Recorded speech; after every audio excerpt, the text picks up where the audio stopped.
We are back again with Livber, Smoke and Mirrors. Now, in your interrupted fall, a metallic taste burns in your throat. Blood and rust mingle with the air you breathe. Beneath your hands, there's a damp warmth, as though something has come alive. What did I go into? I went through the tree door? What was the last thing I did? Ooh, little droplet of water. Where am I? At the beginning of your salvation, and of course at the end of all things. Do you see it? You climb now. Your nails are clawing at the rotten boards, yet beneath them something rise. In darkness there, a pale light flickers, the light that will grant you freedom. For the story to end, and for you to awaken, you need one final crescendo. Move towards the light. You think you're moving forward. You think the story's forced this upon you, but do not despair. It was never about choices. Are you trying to tell me that the choices don't matter? I was going to end up here regardless? Then what? It was about letting go. Nonsense. Even the things I let go of, I choose. I guess that's true, but should I be talking to the narrator, which is just probably the thoughts in my brain? Approach the light. You crawl across rotting boards that resemble living flesh. The pale light in the darkness grows ever stronger. At last, its edges take the form of an arched doorway. Pass through the threshold. I mean, what other choice do I have? As you cross the threshold, the light sears your eyes, and then you find yourself inside the house. Again, the house where you once waited in the rain at the door. Where Lilith insisted you eat, where you believed your memories alone kept standing. But this is not that house. This is the remnants of it. Everything's paler, grayer. The cracked walls have partly collapsed, their beams jutting out like bones from a broken limb. The windows quiver like taut skin. And right before you, upon the table, bathed in silvery moonlight, lies a body. Around it in chairs sit three figures, three familiar people. A young woman, a corpse cut below the waist, and an old woman. So, the three that I've seen, the alchemist woman, she's examining the thing lying on the table. Her mind always worked like this. Perhaps even now she's thinking of a mixture that could turn her into life. There he is again. He's looking at me, the man with without a lower body. His chains are bound somewhere back there, where I cannot see, but how? The young girl doesn't know how to sit. Had she ever sat at a table before? And how'd she get out of that room? Oh, I can't examine the body.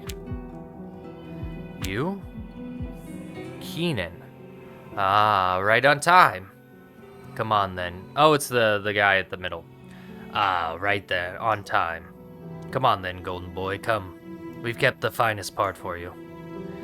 How did you get here? Weren't you supposed to be downstairs?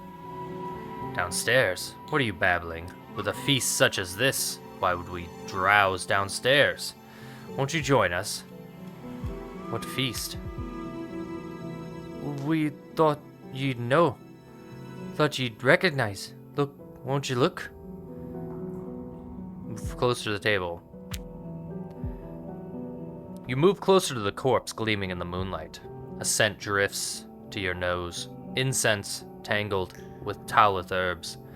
Then your gaze falls to her clothes, to her hair, blazing in the finest crimson. Lilith. Her body lies motionless. From the neck through her chest, down to her torso, runs a jagged fissure, as though something had torn its way from within. Her face has been flayed away. Right? Didn't I always see, like, stuff moving behind, so something broke out of her? Don't touch her face. Remain silent. Keenan's chain-bound arms tear bloodied chunks from Lilith's throat, rocking the corpse to and fro. The lifeless head of the woman you no longer recognize rise with each wrench, as though striving to turn toward you. Huh. Everything begins in silence, doesn't it, golden boy? Anyway, we were getting a bit hungry. A piece for each of us, if you catch my drift. I don't understand. This never-ending search, in the depths of meaning and memory, hasn't it always been what pulled you along? The answer you seek waits upon the plates before them. Get closer. Look at the man's plate. Your gaze drops to the plate before the man. Amidst the clotted gore rests a tongue, torn from where it belongs. Seems like across its surface lies words scrawled in blood. We had another part in mind for you, but seems the voices. We had another part in mind for you, but it seems Lilith left nothing unsaid. Unlike you, would you? He jerks his chin towards the tongue on his plate. What? No, I won't take my former lover's tongue. Don't worry, golden boy. Take it. Before entering the final scene, you'll need a little voice. In the moonlight, torn out of the tongue gleams strangely. The corpse cut off at the waist wears a grin, poised to twist into terror at any moment. Perhaps it is time for me to speak. This is tough, because these three, I did what they all helped me, kind of, and I did what they wanted when I was down there. But also I was playing more towards like what I would choose, and I don't think I would. In my mind, I'm thinking these things will help me probably in the end, but as a rational person, I don't think I would. Can I search him? Golden hair falls from his forehead. One eye's missing. Everything's clear now. When I sat before Lilith, the things I could not say, I made him say them through him. Okay. Let's take the tongue. I suppose now it's your turn to speak. What do you say, golden boy? You think the dead body slackens, sinks into some strange ease. The tongue in your hand feels slick and heavy. It waits for you to say something. I'm sorry for everything. Oh, come on now. That scrap of tongue in your hand needs no apology, golden boy. Don't make yourself pitiful with excuses. You're hardly a paragon of virtue, are you? No one here ever expected your apologies. What's expected is that you exist, that you be someone. Perhaps my fling should end. Perhaps I should cast aside apologies and become someone, become myself. The chains spill at the man's feet softly. The chains spilled at the man's feet clatter softly. Their sounds echo through the rotting walls and falls before you. Come closer, golden boy. Come closer and tell us when you truly are yourself. What will you say? I won't carry you anymore. Step closer and unbind the chains clasping his wrists. You approach. The man cut off at the waist sits twisted in his chair, black sludge dripping from where his stomach should be, down onto the seat, then onto the floor. His eyes never leave yours. That should be his eye. The chains biting into the decayed wrists are rusted. A small pin holds it all together. To pull free, so you must grip it with both hands. You always fled, but this time it seems you've caught me, golden boy. Press the pin with both hands. The bloody tongue makes your hands slippery. Each time you press your fingers, tips slide off the pin. Perhaps you should put that thing I gave you somewhere, golden boy. Points the tongue in your hand. Place the tongue in Lilith's mouth. You see Lilith lying on the table beside you. In her flayed face, lidless eyes gaze up at broken ceiling. Moonlight veils her features in a gray shroud. You part her jaw. First you press down the section of her throat where the vocal cords lie, blood slick and trembling beneath your fingers. Then slowly you set the tongue back in place. Black fluid seeps from her mouth, trailing from the corners of her lips to her ears. At least now her face seems a little more natural, more complete. Within you, love and horror bloom at once. Look at Keenan.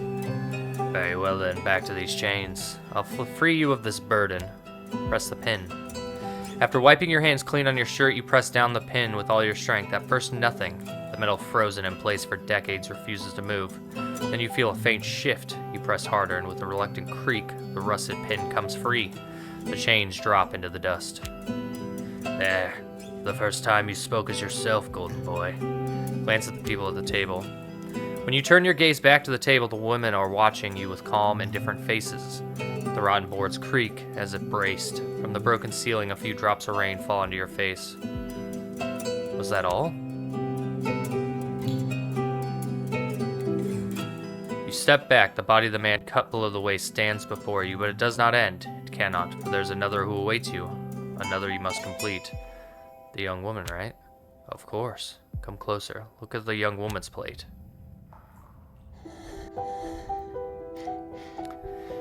You tear your gaze from the man freed of his chains.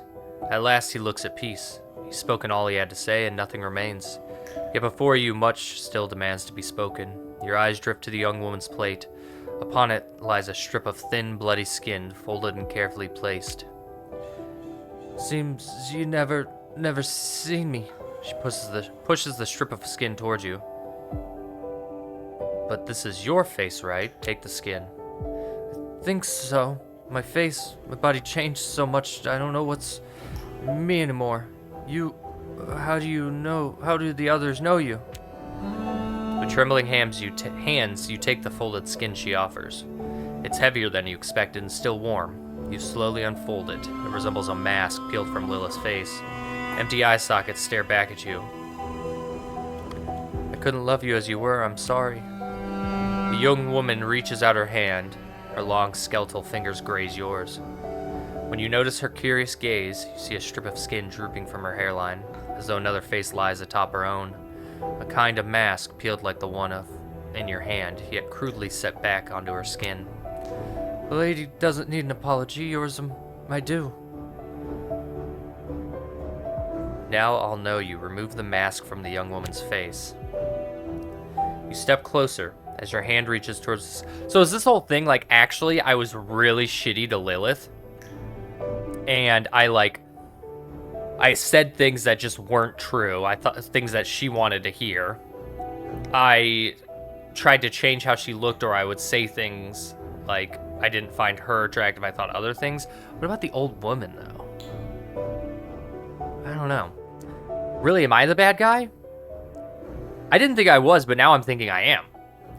You step closer. As your hand reaches towards the skin stretched from her chin to her hairline, the young woman flinches, just for a moment. Yet her eyes never leave yours. Her expression remains fixed, as though carved in place. You like what you find? Doesn't matter anymore. Reach for her face. The young woman pulls back. Her expression remains unchanged, but her voice trembles with anger and curiosity. It matters to me. Right now, it does. Tell me, will you love what you find? Yes, I will see you. The young woman straightens where she sits. Though her lips remain pressed together, they can't hold back tears spilling from her eyes. So, you still think this is about you, do you? Go on, try. Damn it, I should have done the other answer, I'm assuming. Reach for her face. The soft texture of Lilith's flesh in your hands begins to bleed. Each time you struggle to grip the slick skin, her head tilts slightly back. No matter how you try, the torn piece slips away from your fingers. Why won't you let me help you? Because you're still holding on to your memories and to how others will remember you. Let go first. Put what's in your hands back to where it belongs. Turns her eyes towards Lilith. Perhaps you're right. She should have a face at least after death. Place the skin upon Lilith's face. You turn to Lilith, who stares at the ceiling with her lidless eyes. Her face mottled with suppurating flesh. Looks even paler in the moonlight, dripping through the broken roof.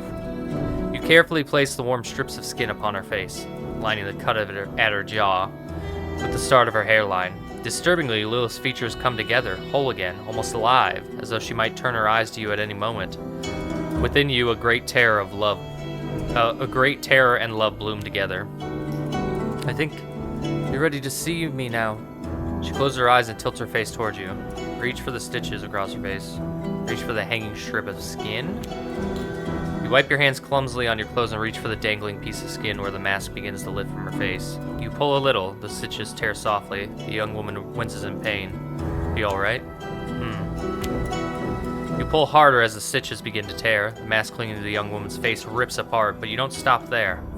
The mask tears away. Every stitch along her neck, chest, stomach, legs bursts open. Everything comes undone. The skin taken from different bodies and sewn together peel away one by one like clothing. And when every seam is finally undone, another body emerges from within the woman, a young boy. He bears your body, your eyes, your past.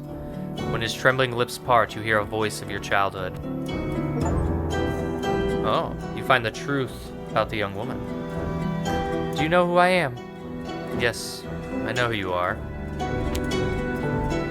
sink to your knees and hold the golden-haired boy. As your hands touch his back, you feel a hole. His trembling stops. He's no longer afraid. You glance at the table. The eyes watching you seem unaware of what has just happened. Step back.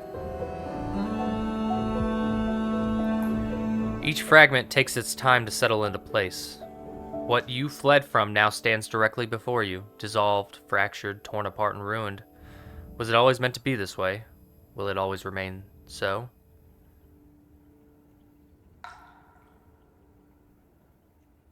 You are the cause of this, you. Is me? Or is this me saying it? I saw Lilith transformed into something different, a creature perhaps, or perhaps she had always been so. You are the cause of this, you. I don't think it's you. I think it's me. Something you told yourself time and time again. It was always easier to blame her, easier than turning inward and facing yourself. But now you must prove whether you are worthy of salvation or not. Well, now tell me, narrate, or whatever, and let this torment end. No, hold on. So was it me that it was that question? Instead of this one, was I talking about myself? Moonlit spills through the fractured roof. An abysmal silence fills the room. You no longer believe those gathered around the table even breathe. Lilith's body lies there still as stone. No, not quite. The boards, the glass, the scattered things around you strain, awaiting. All this horror, all the questions, all the hatred. It was all to bring me here, wasn't it? So I could see you like this.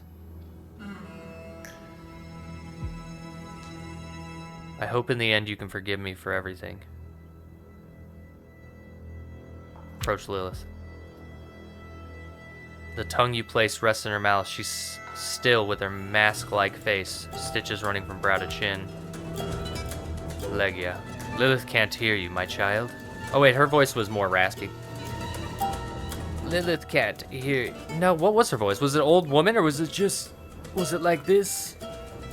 Lilith can't hear you, my child. But she doesn't need anyone anymore. Still, you want her forgiveness, don't you? I betrayed her. Just as I left you, I killed her. You're absolutely right. You knew exactly what would happen when they took Lilith that night. Did I? Of course you did. That night, what happened? That night you came here to this house. To the place where Lilith's growing obsessive ideas had taken root. The place where you saw her for the last time. She told you about the black alchemy ritual. You were to die and then reunite within the grand unification. Your bodies would perish and your souls would intertwine. You were afraid, and you reported her for performing an unauthorized act of alchemy. They captured Lilith. Truths don't turn into forgiveness within the cocoon of time. For your actions, to find meaning isn't that simple, my child, but at least you tried. Perhaps Lilith needs to be completed? I never told her about the past. I never completed the parts for her, did I? She, or you, at this point, is there any difference between you two? The memory of her that lingers in your mind will at least come to an end. The wood creaks one last time, then silence. It stretches. The floor beneath your feet stirs faintly like living membrane.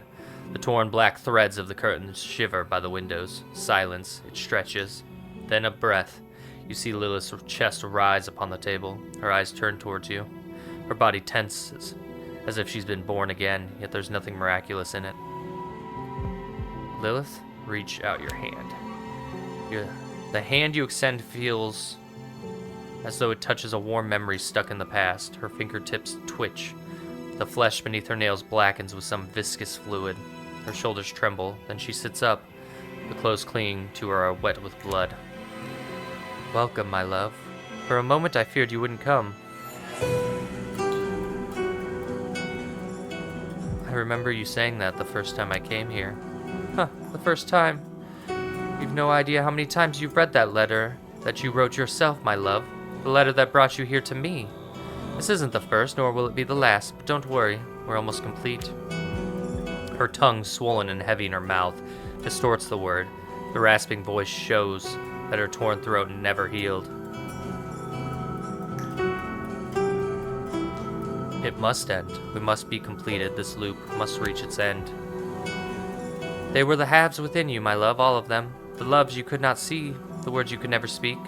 You've been trying to piece them together, but now it's my turn. Either you complete me with your body, or confess the whole truth and bring this loop to an end. What do you want me to confess? Everything.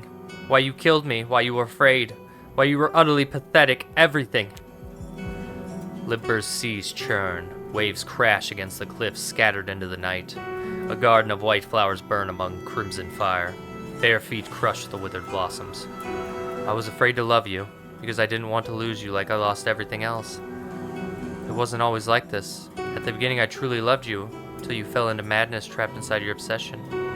Maybe it is the first one. And look where that fear's led us. You feared to love, even while you were loving me. Look at me. Look at me. Look what's done to me.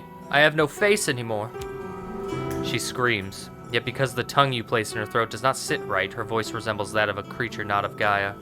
Her voice echoes off the rotten planks. The air escaping her lungs mixes with the black sludge in her mouth. Droplets splattering onto your face are warm. The skin barely clinging to her face shifts with the force of her scream. The pieces of flesh covering her forehead droops loose. I never wanted this for you.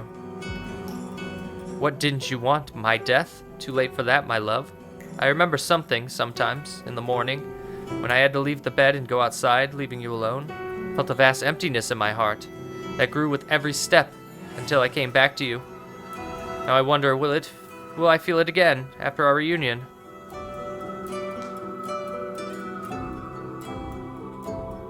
The creation you kept speaking of, the one in your letter, the cause of all this, it never existed, Lilith. The creation, you mean a child, don't you? Tell me the truth, Lilith. You think Lilith smiles. Until you realize how this is possible, she already braced herself against the edge of the table. Dark veins run from her shoulders to her thighs, like dried muscle strands. She grips her damp crimson dress, tears her skirt apart, and parts her legs.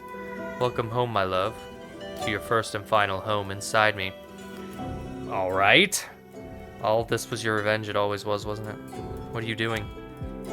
I love you. Moonlit pours over Lilith's body, her legs spread upon the table. The face you forced back onto her skin hangs loose at the edges, ready to fall. Her eyes never leave yours. Then between her thighs something flickers into view, then vanishes.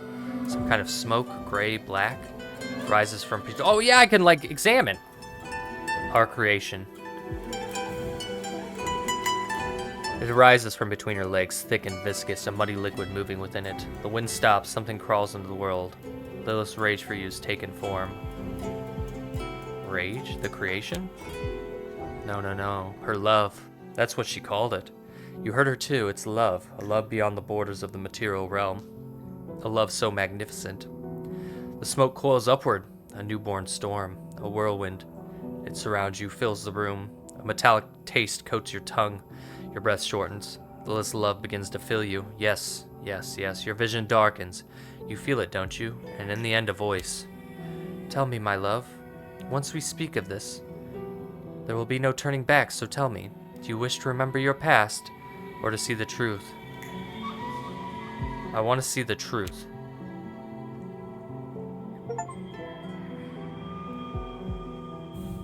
As she rises from the darkness, in all her might and magic, this is the thing that emerges from beneath Livber's dark waters.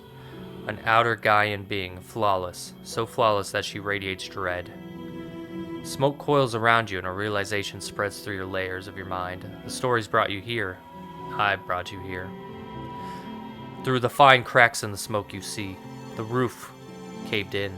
Plaster fallen from the walls. Windows long shattered. Rain drips from the hole above. Strikes your face. From somewhere unseen you hear Lilith's voice. You were alone here, my love. For 65 months. You've been alone. Since they took me. Your conscience has never let you leave. You always knew the truth. It was to finish what you started, the ritual of black alchemy. Now you see, yes, my love. You remember the pieces, don't you? The name, the blood, the word. Well, I must see the truth now. The name first. I must know who I am.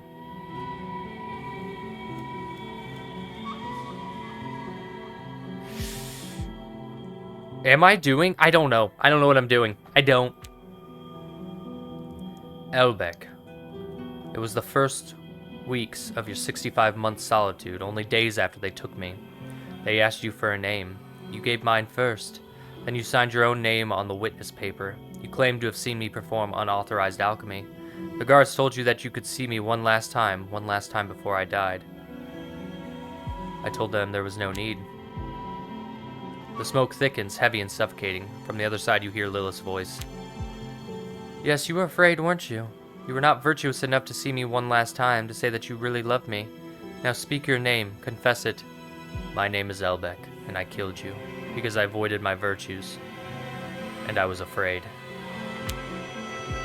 You see the smoke take shape before you, coalescing into a silhouette, the ritual's progressing. From beneath the mist, something slides across the floor toward your feet. Metal scraping softly, you recognize it, Lilith's dinner knife. The grand unification will unite us, my love. We'll always be together. Now seal your name with your conscience. Spill your blood to end. If shedding it will free me from my conscience torment, then let my blood run. Cut your wrists. Let your blood gather at your knees like the sea itself. Just like the edges of the cliff you could never let yourself fall from. 2 years later, your steps had carried you back to that cliff's edge, your guilt heavier than ever before. There wasn't a single night you didn't see me in your dreams. But you couldn't find the courage to let yourself fall with the rain. Killing yourself would have taken more courage than killing another. Your knees sank into the mud, a heart mired in a bog. Blood drips from your fingertips. Your fingers grow numb. The warm, slick fluid from both wrists pool on the floor.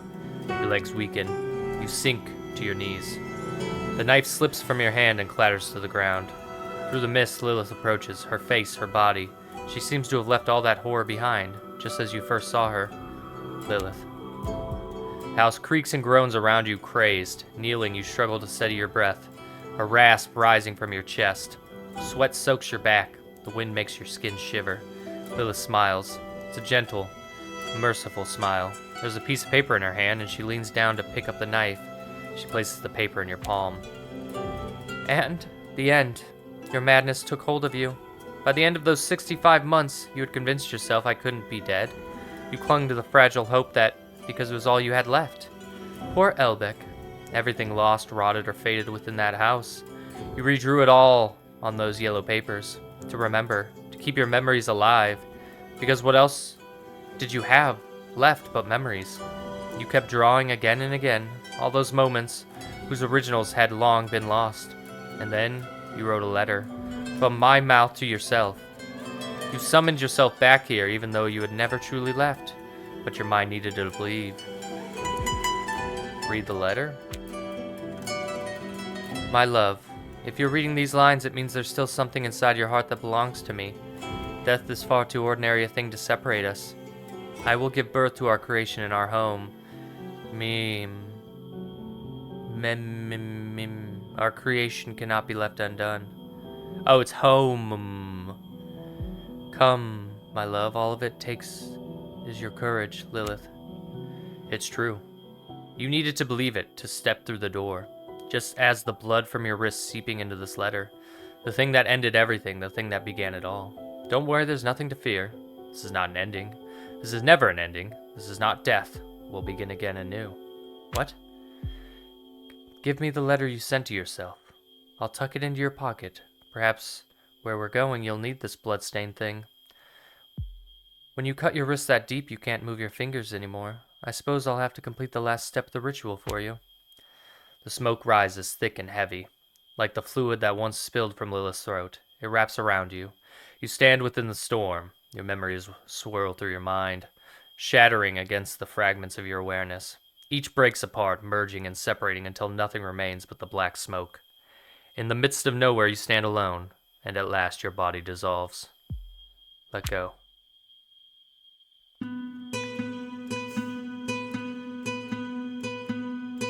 Now there's no need to fear, my dear, my love, my life. Here everything belongs to us. Belongs to everything else.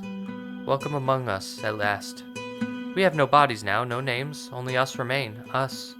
This is the only place where we can exist together, you, me, and our creation. Grand unification? Yes. This is what we called this in the material realm. The horizon where earth and sky meet, and beyond it, far beyond. Above the light and dark, beyond the never-all. Come closer. Have you forgiven me? No, my love. You did not do all this to be forgiven. What we have done comes with us. It'll be part of us. I will accept you with it. I will take you into me with it. How? Our souls, these formless souls cast beyond the cosmic dark, will soon mingle. We'll become one. We'll become something greater than ourselves, you, me, and our child. You will remain as an ache twisting within me, trapped in a new loop. What? And in the end, we all converge upon a single point in the story, without even remembering who we are, who we were. There's 8 endings? 8 endings? Holy hell.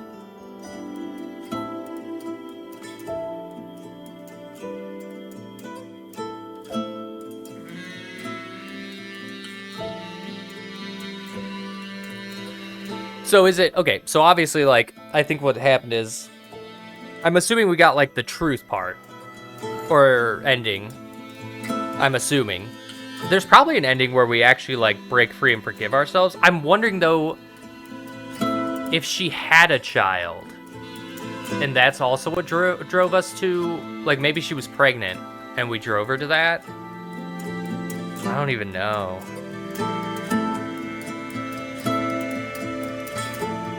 Yeah, I don't know, man. That was cool, though. I love that. I'm gonna leave this one here, though, and I'm gonna let you all get the other endings yourself. Check this game out. If you're a fan of visual novels and stuff, it's very cool. And the story, I feel like to get the full story, you have to get all the other endings to, like, fully know what exactly is going on. We only got 1 of 8 of the endings, so there's so much more to learn and to figure out. And there's so many other doors and things that we could have done, choices. I don't know. That's a lot, but it is very cool. Let me know what you guys think of maybe what was fully going on in the story, if I missed something, if I'm not connecting enough dots or whatever. Yeah. But that's all I got. I hope you enjoyed this. You can find a link for this in the description below. Check out the devs, follow them, all that. And yeah, make sure to hit that like button, subscribe, and share, and see you all in the next video. Goodbye.